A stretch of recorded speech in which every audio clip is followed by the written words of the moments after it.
જો પ્રકૃતિમાં નિયમ ક્યારેય બદલે નહીં, આવું આપણે સાંભળ્યું છે. પણ મારા બ્રજના સંતો કહે છે, પ્રબલ પ્રેમ કે પાલે પડકર પ્રભુ કો નિયમ બદલતે દેખા. કોઈ પ્રબળ પ્રેમથી જ્યારે ભજન કરે ને તો ભગવાન પોતાના નિયમ કી એસી કી તેસી કે ભગતને કાંઈ ન થવું જોઈએ. ભગવાનનો એક જ નિયમ છે. ને મહાભારતમાં એવું થયું, પિતામહ ભીષ્મએ જ્યારે પ્રતિજ્ઞા લઈ લીધી કે આવતીકાલે પાંડવો નહીં હોય, કારણ કે દુર્યોધન બહુ રોતો હતો બિચારો, દાદા તમે કાંઈ કરતા નથી કે ખાલી એમના મારા પક્ષમાં કહેવા હાટું ઊભા છો. ભીષ્મ કે કાલ પાંડવ નહીં કા હું નહીં. ભગવાન ને થયું આ તો પાંડવોને ઉપાડી લે કાલ, દાદા હવે બગડ્યા. તો ભગવાન ગયા પાંડવોની શિબિરમાં અને પાંડવોને યુધિષ્ઠિર મહારાજે કીધું, યુધિષ્ઠિર મહારાજ ઉઠો, આ તમારા દાદાએ પ્રતિજ્ઞા લીધી છે, કાલ મારી નાખશે. એ કે હું વાય દો, અમારે ટેન્શન નથી કાંઈ. કેમ? એ કે મરી જાઉં તમારું નામ ખરાબ થાય, ભજન કરતા હતા ને ઉકલી જાય, કે અમારે શું વાંધો, અમને હુવા દો, કાલ લડવા જવાનું જ પાછું. તો પાંડવો તો હોઈ ગયા. ભગવાનને થયું કે આ ચિંતા મોટી છે, ભક્તને બચાવવા એ તો ભગવાનનું કર્તવ્ય છે. દ્રૌપદીજીને બોલાવ્યા. દ્રૌપદીજીને કીધું કે જો અખંડ સૌભાગ્યવતી રહેવું છે, બોલે હા, કાલ સવારે વહેલા જાગીને દાદાને પ્રણામ કરવા પગી જાય. દ્રૌપદીજી કે શું કામ?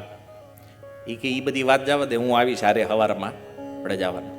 જો મહાભારતના યુદ્ધમાં પાંડવો હોઈ જતા હતા, કૃષ્ણ જાગતા છે પોતાના ભક્તની રક્ષા માટે.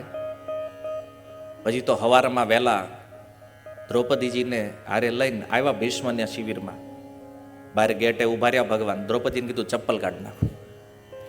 દ્રૌપદીજીના ચપ્પલ ભગવાને હાથમાં લઈને બગલમાં દબાવી દીધા અને કીધું હવે ચૂપચાપ અંદર પોગી જાઓ, ઘૂંઘટ રાખજે અને જઈને ખાલી પ્રણામ કરવાના, બીજું કાંઈ નહીં. દ્રૌપદીજીને ખબર નહીં આ શું કરાવે છે.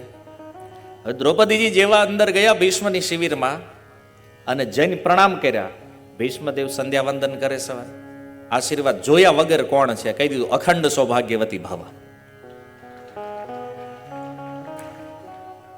હવે દાદાના આશીર્વાદ મળી ગયા. અને પછી દુર્યોધનની પત્ની આવી.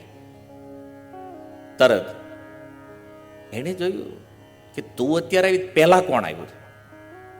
તો ભીષ્મ એ જોયું બાજુમાં દ્રૌપદી. દ્રૌપદીજીને પૂછ્યું તું કેમ આવી છો? દ્રૌપદીજી કે જવાબ શું દેવો, એને કઈ ખબર નહોતી આ હું કામ મને મોકલી. જ્યારે દ્રૌપદીજીએ કોઈ ઉત્તર નો આપ્યો એટલે પિતામહ ભીષ્મએ કીધું દ્વારકાધીશ ક્યાં છે?